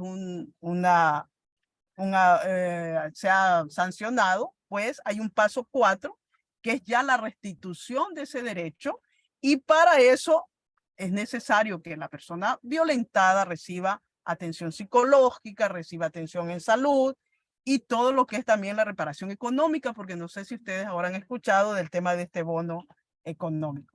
Esta reparación restituye tu derecho, tu bienestar y tu familia. Esto, 2 rutas que les he mencionado son las establecidas legalmente para proceder. Ahora, ustedes también podrán estar preguntándose, bueno, ¿qué tanto funcionan estas rutas? ¿Qué tanto las autoridades, qué tanto la ciudadanía las está exigiendo y qué tanto las autoridades las están ejecutando? Pues muy poco tal vez podemos decir. Lo cierto es que debemos decir que hay instituciones que están apoyando a que estas rutas que están establecidas en la ley orgánica funcionen. Por ejemplo, desde formación, desde asistencia, desde conocimientos, de entrega de materiales a las tenencias, que a veces ponen una barrera en atender este tipo de casos y piden, por ejemplo, que lleven escrito, que venga el abogado y otras cosas más. Estas son las 2 rutas que existen. En la época de la pandemia fue necesario que esto funcione más desde la parte virtual, ¿ya? Entonces sí, por ejemplo, Fiscalía abrió una página donde se podían hacer las denuncias en línea y todo el proceso se lleva en línea. Eso se mantiene y podemos seguir usando de esa herramienta. Y en el caso de las medidas administrativas, de las MAPI, algunas juntas cantonales abrieron líneas de WhatsApp. No todas, pero abrieron líneas de WhatsApp para que pudieran hacer allí las denuncias. Estos son, allí yo solo quisiera finalizar para algunos datitos para reflexionar realmente dos frases o 2 datos que en el ámbito en el que me encuentro como Fondo de Población de Naciones Unidas lo es ubicado realmente como una violencia y una violencia basada en el género. Como por ejemplo, hoy, 25 de noviembre, Día de la Eliminación de la Violencia contra las Mujeres, en nuestro Ecuador estarán dando a luz 7 niñas que son menores de 14 años. Es decir, naturalizada esta violencia de las relaciones sexuales con niñas menores de 14 años, culpabilizamos a la niña y no vemos que allí estamos afectando su bienestar y estamos afectando lo que les dije, desarrollo económico, desarrollo social, desarrollo emocional de grupos que luego son madres adolescentes y que por supuesto van a afectar totalmente a la sociedad y a ella sobre todo. Y el otro dato que quiero para que reflexionemos es que el 80% de estos delitos sexuales ocurren en el ámbito familiar. Y si me pongo a pensar en la exposición de Ana, el 100% de los delitos sexuales de mujeres con discapacidades ocurren en el ámbito familiar. Es decir, dentro de las familias estamos agrediendo y nos está protegiendo a las niñas, a las mujeres dentro de este ámbito. Hasta allí llego. Bueno, ustedes pueden encontrarnos como UNPA Ecuador en la página ecuador.unpa.org.es y ahí pueden encontrar esta información, videos y otros datos, porque nosotros somos la agencia que tenemos la responsabilidad de trabajar en la atención y la respuesta a la violencia basada en género junto al Estado ecuatoriano. Creo que no me pasé, estoy con el tiempo, ¿verdad? No, muchísimas gracias, Ruth, por su magnífica presentación, bastante claro. Y yo creo que es un tema importante y que la mayoría de las personas la desconocen. Gracias por comentarnos estas medidas administrativas enmarcadas en el marco legal. Y bueno, pues a continuación vamos a dar paso a la ronda de preguntas. Si alguien tiene alguna pregunta para Ruth, nos puede alzar la mano. Por aquí ya tengo una. Ana Karina. Hola Ruth, ¿qué tal? Sí, bueno, claro, lo que nos presentas, o tú representas a una institución, ¿sí? Lo que nos presentas, claro, la ruta, bueno, que es algo que antes no había, entonces la ruta, pero veo que es de que la víctima va a, ¿sí? A todo esto tiene que ir la víctima. ¿No crees que esto sería un motivo para revictimizar? Bueno, es como decir, como digo, porque la víctima tiene que ir, tiene que estarse exponiendo, va y va hasta que le den, o sea, fíjate por todo lo que tiene que pasar, y todo el mundo, aunque a ver, no diga que ha sido víctima de violencia, determinada violencia, o sea, pero el estarte exponiendo, ¿no crees que eso también sería un factor para revictimizar? Ese era, bueno, para reflexión, Ruth, yo llevo la regresa, para la reflexión. Creo que tiene el micrófono apagado, Ruth. Que hable Narcisa también, porfa, porque voy a apagar el que está haciéndome eco, ¿ya? Ok, Narcisa. Bueno, buenas tardes para todos. Quería hacer una pregunta a Ruth. Más que todo, ¿la violación prescribe o no prescribe? Quería saber esto. ¿Por qué? Mi mami es ecuatoriana, pero ya tiene muchos años viviendo en Colombia. ¿Ya? Yo soy colombiana. Mi mami fue abusada. Y eso hizo que mi mamá a los 16 años se fuera de aquí de Ecuador para Colombia. ¿Ya? Y eso quería preguntar, ¿prescribe o no prescribe? Bueno, la persona que le hizo eso también ya falleció, ¿ya? Pero mi mami tuvo muchos traumas. Y debido a esos traumas también fue, ¿cómo le digo? Violentada también con la madrastra, que se crió con el papá y la madrastra, ¿no? Y unos hermanos. Pero la madrastra también la maltrató. Y mi mamá, inconscientemente, lo que la madrastra le hizo, me lo hizo a mí. O sea, en el sentido de que me maltrató mucho, me pegó mucho. Si me hago entender, ¿ya? Y creo que debería de haber como, no sé, una casa, un de apoyo para psicología también para estas personas. Porque hay personas que son maltratadas, tanto violentadas con el esposo o algún familiar, y no tienen a dónde ir. ¿Sí? No tienen a dónde ir. Y sería muy bueno como una casa de apoyo, donde esas personas estuvieran y les dieran, tuvieran en psicología para poder salir de esos traumas. Ese es Muchas gracias por la pregunta. No sé, Ruth, ahora sí ya tiene... Sí, ya no estoy con el eco, gracias, porque Perfecto. estaba conectado allá. Muchas gracias. Gracias, Narcisa, gracias, Ana. Voy primero con Ana. Ana, como mi tema era rutas, me adentré en rutas, solo intenté introducir, pero en realidad la responsabilidad del Estado no es esperar que una mujer acuda, ¿no? Y muchas de las personas que estamos en los temas de sobrevivencia, trabajando con mujeres que sobreviven a violencia, lo difundimos mucho. El Estado debe garantizar, debe proteger. Claro, el Estado no está funcionando como debe ser, pero si tenemos un teniente, una junta que no se queda con los brazos cruzados frente a casos, o un BIES, por ejemplo, ¿no? Porque el sistema de protección debe funcionar. No solo es cuando ya el caso de delito, de agresión ocurre, ya no debería ser así. El sistema de protección plantea que si en el ámbito educativo, en el ámbito de salud, en el ámbito del MIES, en cualquiera de los ámbitos que se identifiquen casos, el funcionaria pública está en la obligación de proceder a brindar la protección a esa mujer, a esa familia, a ese entorno. Lamentablemente, yo estoy comunicando cuando ya ocurrió una denuncia y tú quieres una agresión o sientes y debes y quieres iniciar los pasos de entrada al sistema de denuncia.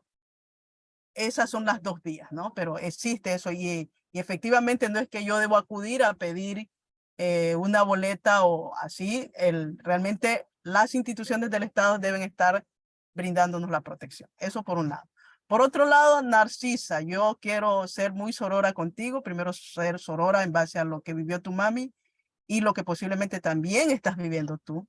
Entonces, el primer paso es que si el culpable ya está muerto, no tenemos, como quien dice, el cuerpo, la persona para poderle denunciar, ¿no? Pero los delitos sexuales en el Ecuador, no me acuerdo la reforma porque no soy abogada, pero los delitos sexuales en el Ecuador ya no, creo que lo aprobamos lo aprobamos en la última consulta que hicimos, ahí se aprobó, no prescriben, ¿no? No prescriben los delitos sexuales en el Ecuador, pero si ya el que violó está muerto, no podemos transferir su acción a sus familiares cercanos, ¿no?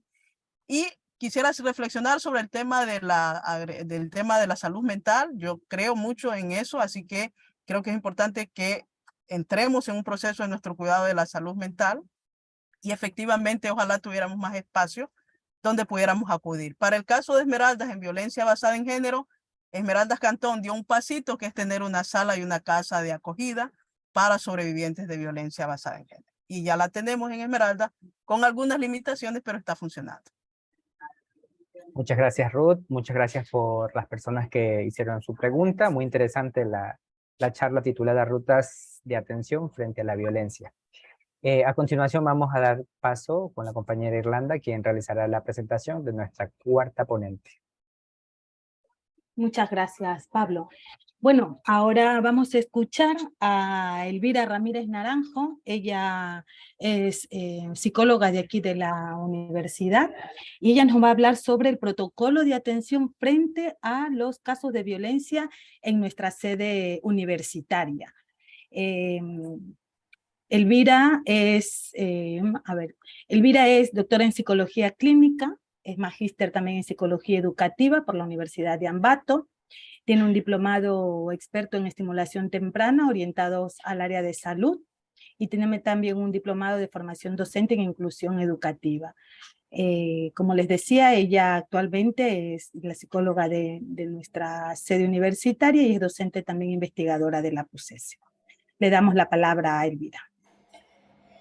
Buenas tardes con todas, con todos. No sé si me escuchan bien. Se mira ya la presentación. Escuchamos. Sí. Ok, perfecto. Yo no los veo.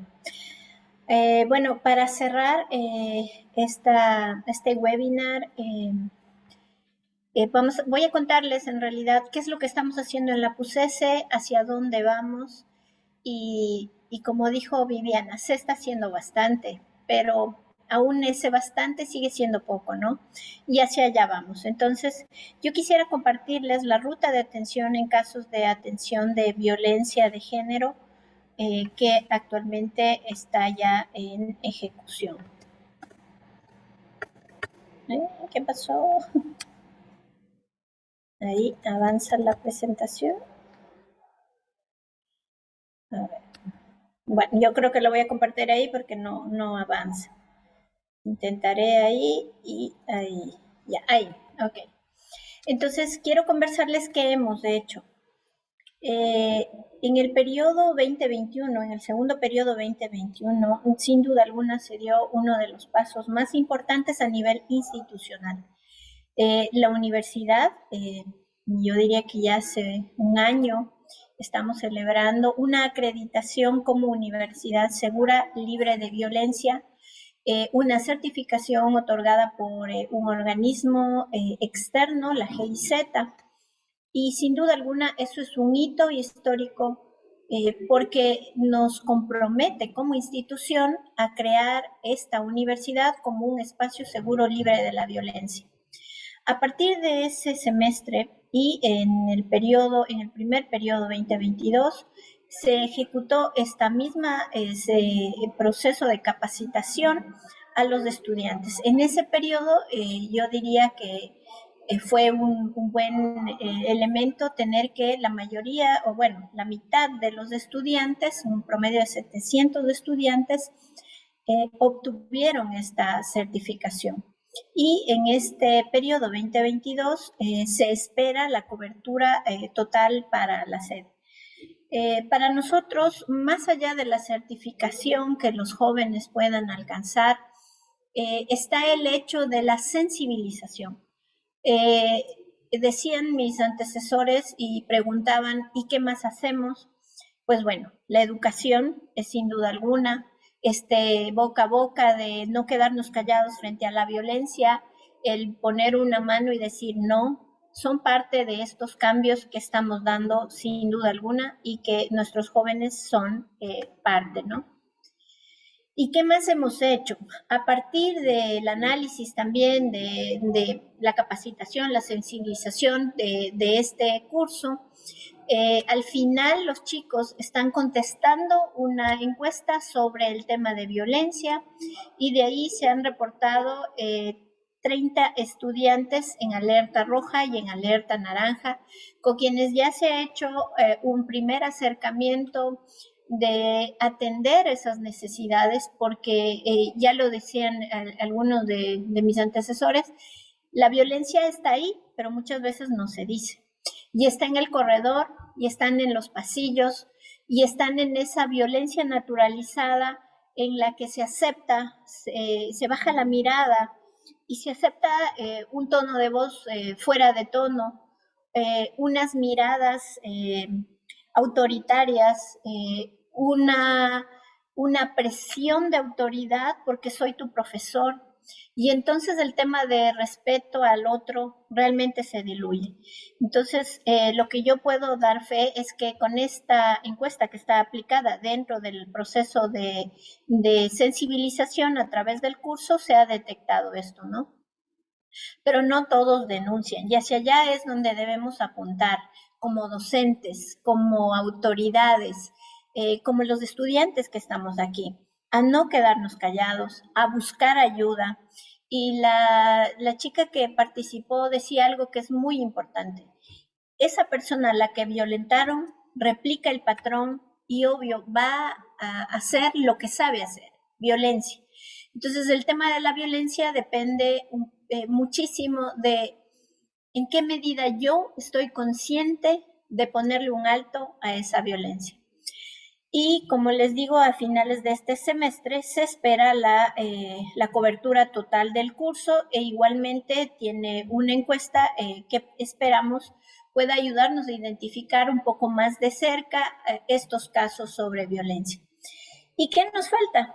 Es lo que yo me pregunto. Bueno, para erradicar la violencia, pues se hace falta muchísimas cosas. Yo diría que si lo vemos estructuralmente,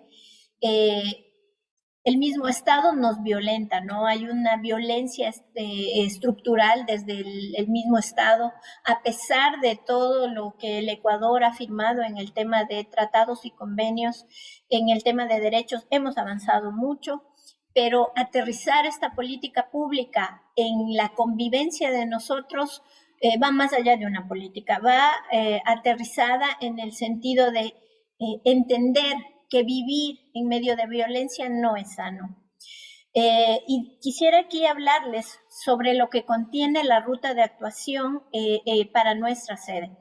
Esta ruta se trabaja y opera bajo estos principios de la no revictimación que alguien preguntaba, y exactamente cuando alguien acude a mí en este caso y yo levanto la información, bajo ninguna circunstancia, y hay incluso en esta ruta de actuación un tema legal que permite que esta víctima no vuelva a contar la historia y que los otros elementos que hacen la articulación de las medidas de reparación no lo vuelvan a hacer. Eso está contemplado en la ley, eso también tiene la ruta de actuación.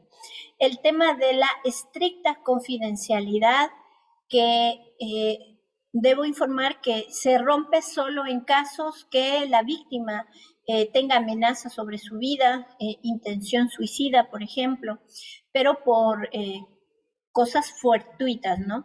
La imparcialidad, porque quien recibe la información no puede estar sesgada a favor ni de los estudiantes y de los docentes, y también todos los que se convierten actores de esta ruta de actuación. La transparencia y sobre todo el tema de la seriedad, porque ahora tenemos ya unos tiempos procesales, se está tratando de avanzar en eso y la ruta de actuación también dentro de sus principios contempla esto. Y quisiera presentarles de forma gráfica un poco en qué consiste esta ruta de actuación, que de hecho están en vigencia y están siendo ya implementados. Entonces, empieza por el primer paso y es aquí donde yo exhorto a todos los presentes, sé que están aquí docentes de las carreras de enfermería, de derecho, de psicología, de educación, a que paremos el tema de la violencia, a que le pongamos un no, una mano de alto, porque sabemos que hay el tema de violencia. Entonces, el primer paso es la denuncia. Y la denuncia que puede ir por elementos de violencia y por el tema de acoso sexual y cualquier elemento, ¿no? Y a partir de la denuncia, entonces yo activo la ruta y la ruta tiene en este caso tres elementos clave, 3 fases que son muy importantes, ¿no? Una primera fase que tiene que ver con un elemento de acompañamiento hasta la denuncia de la Fiscalía, un segundo elemento que entra al Comité de Ética. El Comité de Ética, de hecho, acaba de hacer algunas actualizaciones hace unos pocos meses, y luego el proceso de contención, de atención y acompañamiento psicológico que nosotros operamos desde el Departamento de Bienestar Estudiantil. Entonces, a partir de eso, de esa activación, empezamos una serie de asistencia a la víctima. Y aquí, aparentemente, hoy en la mañana, de hecho, que hacíamos el evento acá en Tachina, la compañera conferencista decía, pero no siempre se denuncia. Y ahora el tema de la atención en violencia está centrado en la víctima, porque a veces la conmoción emocional que provoca el tema de violencia, a veces también no hace una reacción a la víctima. Y esta atención centrada en la víctima, cuando se trabaja atención de casos en el tema de violencia, tiene que ser una atención sobre lo que ella necesita. Debemos atender a sus necesidades inmediatas y a partir de lo que ella vaya decidiendo y del soporte que vayamos haciendo, sobre todo yo diría del soporte mental, de ese soporte de estar bien, entonces tomar las acciones legales pertinentes. ¿Y qué reto más tenemos en la universidad? Pues bueno, yo he marcado con anaranjado porque es el color que la ONU está sugiriendo para el tema de la celebración de la conmemoración. De hecho, Irlanda decía algo que es muy cierto, no celebramos, pero lo recordamos. Tenemos que visibilizar lo que significa el Día de la No Violencia. Y sí, no hay que celebrar nada, pero yo diría que hay que recordar mucho. ¿Cuáles son estos retos?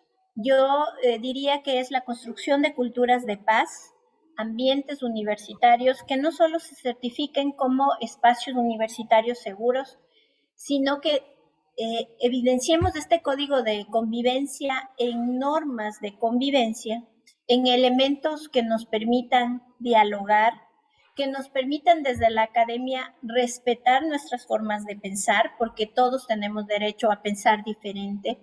Y yo diría que también en el tema de escuchar, de aprender a escuchar las necesidades de los demás, a expresar las mías.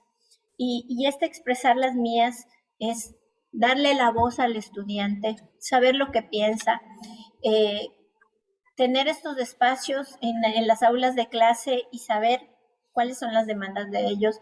La situación social en la que estamos viviendo no es nada agradable y a veces atender y conocer esa realidad que tienen nuestros chicos nos va a dar más elementos de empatía a la hora de trabajar las clases.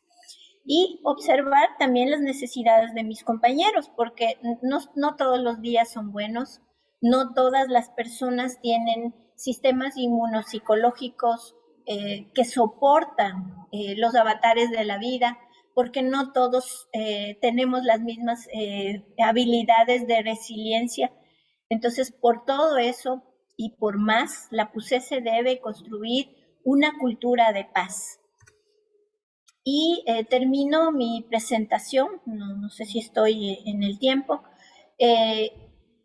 No es no, y la construcción de espacios universitarios en una convivencia armónica. La convivencia armónica nos va a dar personas empoderadas en conocimiento, nos va a dar personas con resiliencia psicológica sobre todo, y nos va a dar lo que queremos para Esmeraldas, porque creo que más de uno aquí en la sala quiere una Esmeraldas diferente, quiere construir una provincia donde sea bueno caminar, donde yo como mujer pueda tener esa tranquilidad, que ahora obviamente no la tenemos. Entonces, eso es un poquito de lo que estamos trabajando en la sede. Sé que los retos son grandes, pero para eso estamos, para iniciar caminando despacio y de seguir avanzando en esta coyuntura. Gracias a todos y todas. Ok, muchas gracias, Elvira, por compartirnos cuál es el protocolo de atención frente a casos de violencias aquí en la sede. Vamos a abrir también ahora el espacio para las preguntas. Quien tenga duda. A ver, le damos la palabra a Ana Coronel. Hola, Rosa. Bueno, como este es un espacio para reflexionar, yo más que todo es para esto. Veo que ahí dice que en casos de estudiantes que tienen que acercarse a bienestar estudiantil. Yo creo que no se debería reflexionar de que contamos con 3 campus, ¿sí? Y estaríamos siendo excluyentes, porque bienestar estudiantil solo está aquí en la parte administrativa. Sí, y luego cuando digo bienestar estudiantil, no vi en la ruta, no sé si es que específicamente dónde, porque entro a bienestar estudiantil, me encuentro a la secretaria, me encuentro al cubículo 1, me encuentro al cubículo 2. Sí, pues yo digo más que todo es para reflexionar, porque creo que igual esta es la oportunidad. Sí, entonces cuando digo bienestar estudiantil, dije, hombre, tenemos 3 campos. Aquí algo como que, para que lo reflexionemos, ¿sí? Porque en sí, también, desde lo poco que que he ido leyendo, socialmente da vergüenza denunciar la violencia, cualquier tipo de violencia, da vergüenza. Y a veces, y también es que da vergüenza, y también algunas violencias están naturalizadas. Entonces yo para reflexionar la parte de que reflexionen lo que tenemos 3 campos, por el momento tenemos 3 campos, sí, como para no ser excluyente. Bueno, yo no soy excluyente. Bueno, sí, tiene razón. Bienestar estudiantil debería tener 3 dependencias. Sí, tenemos 3 campos. Hacemos lo que podemos. Puedo hablar por mí. Estoy en Tachina y estoy también, y he estado, te consta, en Santa Cruz, y estamos también en el edificio principal. Y quizás sí es una de las falencias que tenemos y que tiene que ver justamente al tema de guardar las medidas, porque en el momento de hacer una denuncia, pues se tiene que guardar la confidencialidad desde el espacio físico. Y sí es un mea culpas de que hay que ir puliendo esa parte administrativa. Pero estamos y caminamos. Gracias, muchas gracias, Ana Coronel, por la reflexión. Muchas gracias. Bueno, aportando también a la intervención de Ana Karina, me gustaría, Elvira, que nos puedas comunicar también, que nos puedas explicar, porque claro, se ha hablado desde la perspectiva del estudiante, ¿no? Pero nosotros como docentes, que también podemos ser víctimas de cualquier tipo de violencia aquí en la sede, en el caso de nosotros como docentes o de personal administrativo y de servicio, ¿cuál sería el paso a seguir? ¿O cuáles serían las orientaciones o las recomendaciones que nos darían para poder hacer algún tipo de denuncia? La universidad tiene un espacio a quienes acudimos, a ver si nos puede orientarme. Sí, gracias, Irlanda. Muy pertinente la pregunta.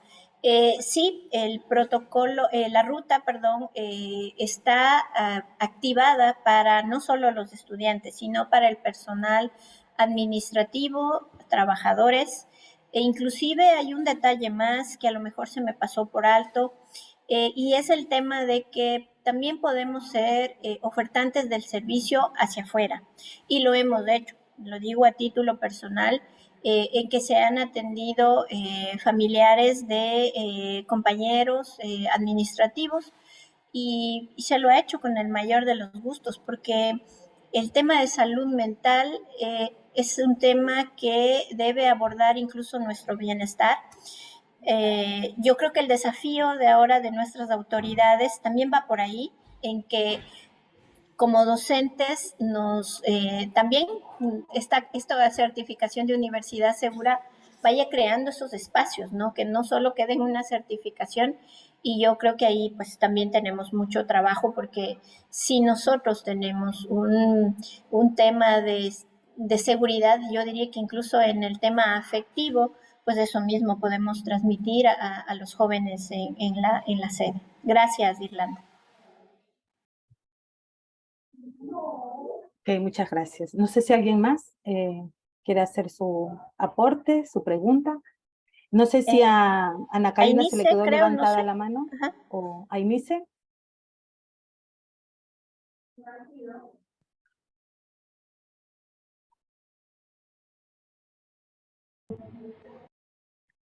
Ainice, ¿tú has pedido la palabra?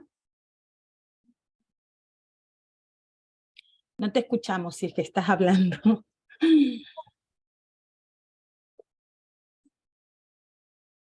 Bueno, le damos la palabra entonces a Ana Karina, que creo que también pidió nuevamente la palabra. Sí, es que me surge la duda de que cuando se habla de denuncia, ¿es de algo verbal o algo escrito? Esa es una muy buena pregunta, Ana Coronel. Bueno, al hablar ya de una denuncia, sí tenemos que tener un elemento formal y eso representa un elemento escrito. Tú entenderás que dada la connotación legal que esto tiene que hacerse así porque es un proceso administrativo. Así está la norma de la ruta y pues obviamente guardando los principios se da el proceso, ¿no? Muy buena pregunta, Ana Coronel. Sí, no sé si que por eso, sí, es que por eso, porque entre las trabas para el acceso, para lo de revictimización que se habla, de que luego que necesitas presentar un documento, necesitas presentar todo eso. Entonces, bueno, ¿quién más que saben lo que tienen que pasar una vez que he sido víctima de cualquier tipo de violencia y tenerlo que estar escribiendo? No sé si... ahí te lo aclaro. Vale, no sé por eso, por eso, pregunto porque es como que, de ese acompañamiento. Sí, está claro. A ver, ojo, aquí hay que tener, y me parece crucial lo que estás diciendo, porque yo recepto la información, pero no es que la transcribo totalmente, ojo, eso no lo puedo hacer. Y por aquí debe estar Ruth, que de hecho creo que ella igual en el tema de procesos puede darme la razón. Cuando se manda el informe, incluso dependiendo ya si fuera en un tema judicial, se utiliza terminología técnica en primera instancia, luego se hace solamente una inferencia muy genérica y sobre todo en los procesos que van a ser, digamos, de uso administrativo, se pone solamente lo más esencial. Y de pronto toda la información completa se accede y en mi caso lo accedería solo bajo petición de un juez. Y caso contrario, no. Solamente se manda un informe muy genérico, detallando obviamente el resumen, digámoslo así, del caso y nada más, porque legalmente eso compete. Entonces, en el caso incluso de los peritajes, que ya son incluso en materia legal, Cuando se hace el tema de los peritajes, exactamente igual, se pone ya solamente criterios técnicos, incluso hay que ser muy cuidadoso en los informes, y obviamente las personas que están dentro del sistema conocen estas nomenclaturas y con eso procede. Entonces la víctima no tiene por qué volver a contar la historia, ya está ahí la información resumida y se garantiza lo que es de los principios, ¿no? La confidencialidad, el no revictimizar y todo lo que les había comentado. Gracias, Ana Colón, muy pertinente la pregunta. No, sí, gracias, porque fíjate que a mí me surge esa duda, imagínate los estudiantes, el personal Claro. que no se ha envuelto y todo eso, claro, bueno, pero, sí, nada, sí, pero eso se les indica el momento de la atención. Ajá, muy bien. Ajá. Bueno, muchas gracias por todas las preguntas y también por la explicación que nos has hecho, Rosa Elvira. Le vamos a dar ahora, a continuación, la palabra a Viviana, que va a ser un poco a presentarnos las conclusiones, ¿no?, generales de todas las ponencias que se han dado en este webinar. Bueno, diría que más que conclusiones, serían reflexiones que nos sigan invitando a cuestionarnos, ¿no? Dentro de este espacio, cuando estábamos juntos aquí el equipo, pensando cómo llegar a reflexionar, desde dónde partir, y hemos visualizado en el tema de la violencia, ¿no? Hemos arrancado con este tema de la violencia y nos invita a seguir reflexionando sobre cuáles son los tipos de violencia que están permanentemente a nuestro alrededor, con nuestros familiares, en nuestros espacios educativos, en nuestros espacios laborables, ¿sí?, en la sociedad en general, y de qué manera también yo puedo llegar a ser víctima o victimario en casos de violencia. Otra de las cosas que nos incita a reflexionar es el tema de la discapacidad y las mujeres con discapacidad, ¿no? Y ver, Karina decía algo muy importante que estaba dentro de las investigaciones que nos puso a conocimiento, ¿no? Que en muchos de los casos a la persona con discapacidad se la no es una palabra que voy a utilizar, pero es como si es que le damos este sentido de inocente, de infantil, y no pensamos en una persona de manera integral. Entonces también nos invita a reflexionar sobre las personas con discapacidad, sobre las mujeres con discapacidad y cuáles son sus necesidades que tienen y de qué manera nosotros y nosotras podemos también apoyar a que sean menos a las mujeres, o que ya no sean las mujeres de manera general, y sobre todo en esta parte que es bastante invisibilizada, las mujeres con discapacidad, que no sean más víctimas de violencia. Es abrumador el dato que el 80% de las personas que violentan a la persona con discapacidad son familiares. Entonces tenemos que tener muy al pendiente este dato que nos compartió Karina. Y por otro lado, esto que nos mencionaba Ruth también nos incita a seguir reflexionando, y si no sabemos, Ruth mencionó dos preguntas, ¿no?, que nos las lanzó a nosotros y a nosotras mismas, ¿no?, que es el tema de dónde quedan las juntas cantonales de protección de derechos, dónde quedan las instituciones que brindan, o dónde quedan las instituciones que son parte del sistema de protección. Entonces nos incita y nos invita a reflexionar, a tener la conciencia de cómo es importante, o cuál es importante es que yo conozca dónde queda esto, porque mi compañera puede estar pasando por una situación X y yo puedo también orientarle, no revictimizarle, escucharle, ¿no?, sino que simplemente orientarle hacia dónde tiene que ir y dónde puede ir, ¿no? Y sobre todo también nos invita a, como sociedad, porque estas instancias están allí, pero nosotros y nosotras, que como personas civiles, debemos también de exigir que estas personas puedan participar de nuestras comunidades. Hablaba Karina del tema de todas las mujeres van hacia allá, pero cuando las instituciones se acercan hacia la víctima, hacia las comunidades donde quizás por estudios o por conocimiento hay un alto grado de vulneración o de violencia, ¿no?, en género. Y luego también lo que nos compartía Roselvira, ¿no? Cómo a través de la sede universitaria, a través de este espacio, este protocolo que está allí, cómo también para mí es una reflexión el poder saber de qué manera este protocolo llegue a más jóvenes, a más comunidad universitaria, ¿no? Porque la comunidad universitaria está en personal docente, estudiantes, personal de servicio, pero también Elvira decía a sus familiares, ¿no? Cómo a través de este departamento también se acoge a sus familias.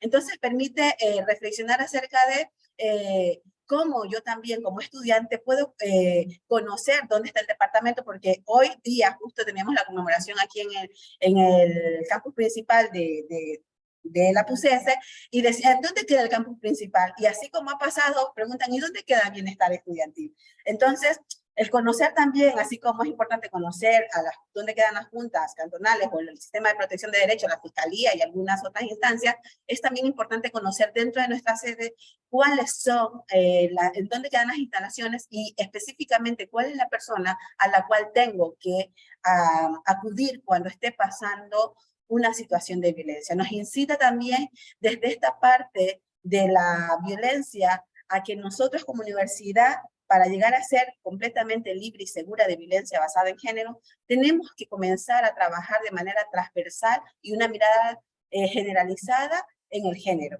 Porque si es que no tenemos esta mirada transversalizada en el género, la profesora de salud va a pensar que no tiene que abordar temas de género, el profesor de informática tampoco, y como a través de la academia, la malla académica de nuestra universidad debe de tener un enfoque transversalizado en temas de género.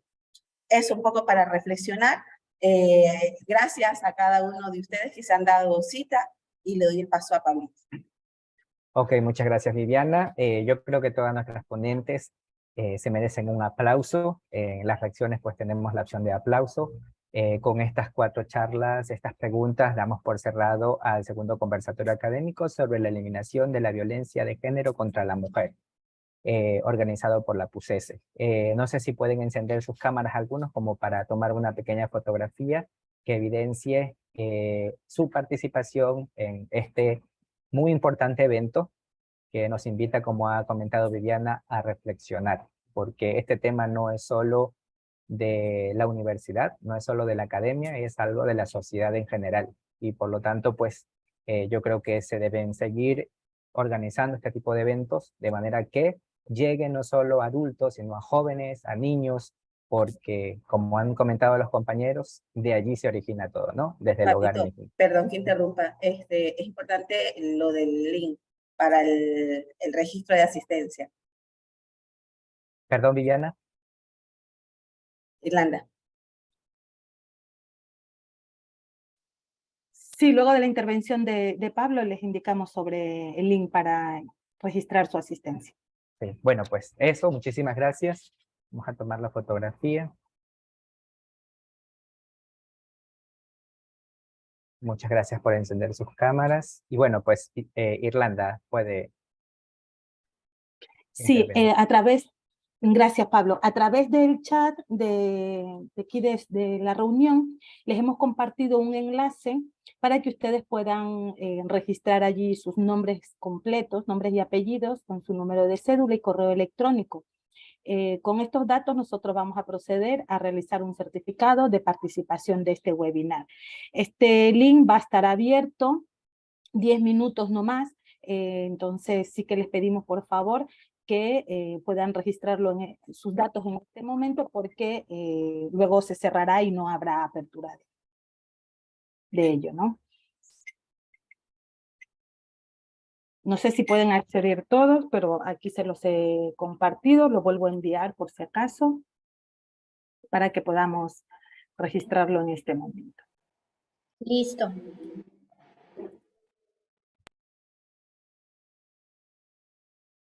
Bueno, no nos queda más que despedirnos y poder de alguna manera ser transmisores, ¿no? De no más violencia, no callarnos y denunciar cualquier tipo de violencia contra la mujer. Que tengan muy buenas tardes. Igualmente, buenas tardes. Igualmente, gracias. Buenas tardes con todos. No a la violencia. No a la violencia, muy bien.